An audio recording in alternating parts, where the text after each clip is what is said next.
अस्सलाम वालेकुम नाजरीन। नवाक़िज़े वज़ू कितने हैं?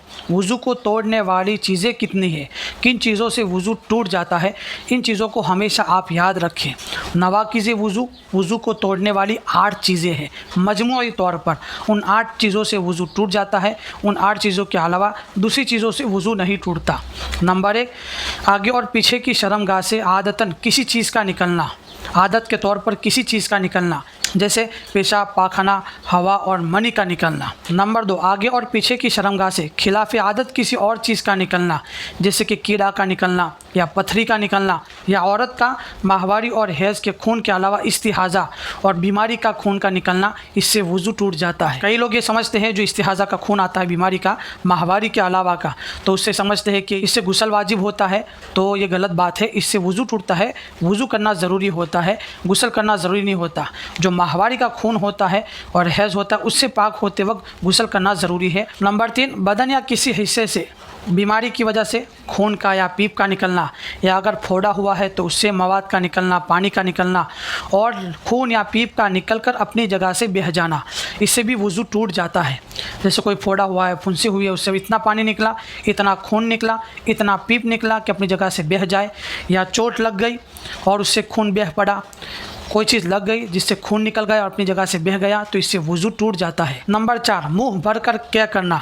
अगर मुंह भरकर क्या न हो तो उससे वज़ू नहीं टूटेगा। मुंह भरकर अगर क्या हुई है तो उससे भी वज़ू टूट जाएगा। नंबर 5, नींद, सो जाना, जिससे आज़ा ढीले पड़ जाते हैं। जिस तरह हम आम तौर पर बिस्तर पर सोते हैं, उससे भी वज़ू टूट जाता है। इसी तरह कोई आदमी अगर टेक लगा कर सोया है, अगर उस टेक वाली चीज़ को हटा लिया जाए तो वो गिर जाए, अगर ऐसा सो गया है तो उससे भी वज़ू टूट जाएगा। टेक लगा कर सोने से भी वज़ू टूट जाता है। नंबर 6, बेहोश हो जाना, पागल हो जाना और नशा करने की वजह से वज़ू टूट जाता है। कोई आदमी बेहोश हो गया तो उससे वज़ू टूट जाएगा, पागल हो गया अचानक, उससे भी वज़ू टूट जाएगा, और नशे की वजह से वज़ू टूट जाता है। कौन सा नशा?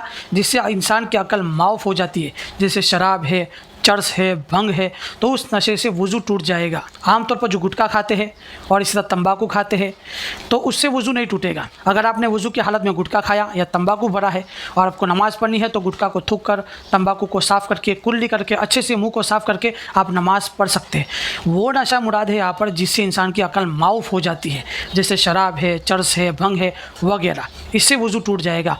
गुटखा खाने से या तंबाकू खाने से उससे वज़ू नहीं टूटेगा। नंबर 7, रुकू और सजदा वाली नमाज में कहकहा लगाकर ज़ोर ज़ोर से हंसना। कहकहा का मतलब ये नहीं है कि पूरी मस्जिद सुने या बहुत सारे लोग आपके हंसने की आवाज़ को सुने, बल्कि अगर आपके आसपास में 1-2 आदमी खड़े हैं, अगर उन्होंने सुन लिया आपके हंसने की आवाज़ को तो भी उससे नमाज और वज़ू दोनों टूट जाएगा। जैसे हमारे नौजवान आमतौर पर मस्ती करते हैं, मस्ती करने के बाद नमाज़ शुरू कर दी और नमाज में हंसी आ गई, या आप अकेले नमाज़ पढ़ रहे थे, किसी बात पर आपको हंसी आ गई और आप इतने ज़ोर से हंसे कि अगर आपके आसपास में 1-2 आदमी होते तो वो आपकी आवाज़ को सुन लेते। अगर आप इस तरह ज़ोर से हंसे हैं तो आपका वज़ू भी टूट जाएगा और आपकी नमाज़ भी टूट जाएगी। कई लोग समझते खाली नमाज़ टूटी है दोबारा शुरू कर देते, नहीं, वज़ू भी टूट जाएगा। तो वज़ू करके फिर नमाज़ आपको दोहरानी पड़ेगी। रुकू और सजदा वाली नमाज में, यानी 5 वक्त की जो नमाज़ है उसकी बात है। इससे मालूम हुआ चूँकि जनाजे की नमाज़ ये रुकू सजदा वाली नहीं होती है। अगर किसी बात पर कोई ज़ोर से हंस दिया तो उसका वज़ू नहीं टूटेगा, तो उसका वज़ू और जनाजे की नमाज नहीं टूटेगी। नंबर 8, मुबाशरत फ़ाहिशा, यानी बिला रुकावट के 2 शर्मगाहों का आपस में मिलना, जैसे मर्द और औरत की शर्मगाह का आपस में मिलना, मियाँ बीवी की शर्मगाह का मिलना, इससे भी वज़ू टूट जाता है। ये कुल 8 चीज़ें हो गई जिससे वज़ू टूट जाता है। उसके अलावा दूसरी चीज़ों से वज़ू नहीं टूटता। तो आप इन 8 चीज़ों को याद कर लेवे ताकि हमेशा आपको याद रहे। अल्लाहु आलम बिस्सवाब।